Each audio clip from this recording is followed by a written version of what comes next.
ನಮಸ್ಕಾರ ವಿದ್ಯಾರ್ಥಿಗಳೇ ಮತ್ತು ಪ್ರೇಕ್ಷಕರೇ, ನಮ್ಮ ಚಾನಲ್ಗೆ ಸ್ವಾಗತ. ಈಗಾಗಲೇ ಅತಿಥಿ ಉಪನ್ಯಾಸಕರ ಒಂದು ಆಯ್ಕೆ ಪ್ರಕ್ರಿಯೆಯು ನಡೆಯುತ್ತಿದೆ.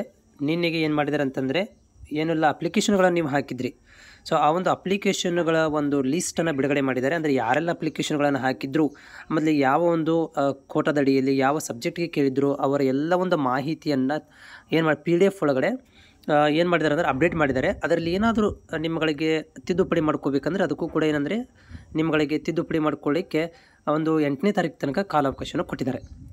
ಓಕೆ, ಸೊ ಈ ಒಂದು ತಿದ್ದುಪಡಿ ಮತ್ತು ಈ ಒಂದು ಕೌನ್ಸಿಲಿಂಗ್ ಪ್ರಕ್ರಿಯೆಯ ನಡುವೆ ಏನಂತಂದರೆ, ಒಂದು ಕೋರ್ಟ್ ಒಂದು ಮನವಿಯನ್ನು ಸಲ್ಲಿಸಿದರು. ಹಿರಿಯ ಯಾರೆಲ್ಲ ಉಪನ್ಯಾಸಕರಿದ್ದಾರೆ, ಹಳೆಯ ಉಪನ್ಯಾಸಕರಿದ್ದಾರೆ, ಅವರೆಲ್ಲರೂ ಏನಂದ್ರೆ ಒಂದು ಮನವಿ ಸಲ್ಲಿಸಿದರು. ಸೊ ಅದು ಏನಾಗಿದೆ, ಸೊ ಪೇಪರಲ್ಲಿ ಬಂದಿರುವಂಥ ಒಂದು ಕಟ್ಟಿಂಗ್ ಇದು. ಸೊ ಈ ಒಂದು ಪೇಪರ್ ಕಟ್ಟಿಂಗಲ್ಲಿ ನೀವು ನೋಡ್ತಾ ಇದ್ದೀರಿ, ಅತಿಥಿ ಉಪನ್ಯಾಸಕರ ನೇಮಕ ಗೊಂದಲ.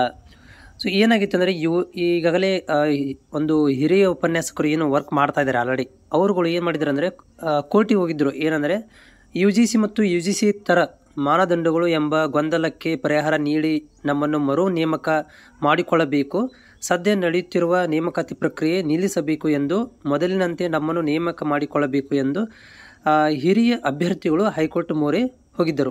ವಿಚಾರಣೆ ನಡೆಸಿದ ಬೆಂಗಳೂರು ನ್ಯಾಯಾಲಯ ಸದ್ಯದ ನೇಮಕಾತಿ ಪ್ರಕ್ರಿಯೆ ತಾತ್ಕಾಲಿಕ ತಡೆ ನೀಡಿದ್ದು, ಮೊದಲಿನಂತೆ ಮುಂದುವರಿಸಿ ಎಂದು ಸೂಚನೆ ನೀಡಿದೆ.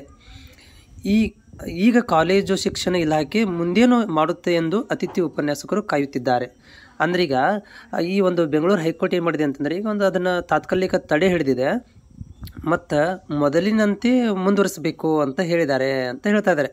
ಸೊ ಈಗ ಏನು ಇದರ ಬಗ್ಗೆ ಮೊದಲಿನಂತೆ ಮುಂದುವರಿಸಬೇಕು ಮತ್ತು ಈಗಿರುವಂಥ ಪ್ರಕ್ರಿಯೆಯನ್ನು ತಡೆ ಹಿಡಬೇಕು ಅಂತ ಏನು ಹೇಳಿದ್ದಾರೆ. ಸೊ ಇದು ಕಾದು ನೋಡಬೇಕಾಗತ್ತೆ, ಇವರು ಏನು ಇಲಾಖೆಯವರು ಯಾವ ರೀತಿಯಾಗಿ ಮಾಡ್ತಾರೆ ಅಂತ ಹೇಳಿ.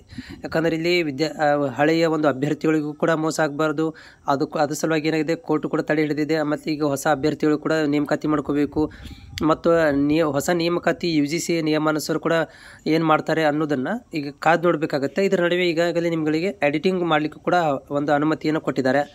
ಸೊ ಯಾವ ಪ್ರಕ್ರಿಯೆ ಮೇಲೆ ಮಾಡ್ತಾರೆ ಅನ್ನೋದನ್ನು ಈಗ ನಾವು ಕಾದು ನೋಡಬೇಕಾಗತ್ತೆ. ಇದು ಇಲಾಖೆಗೆ ಬಿಟ್ಟಿರುವಂಥ ವಿಷಯ.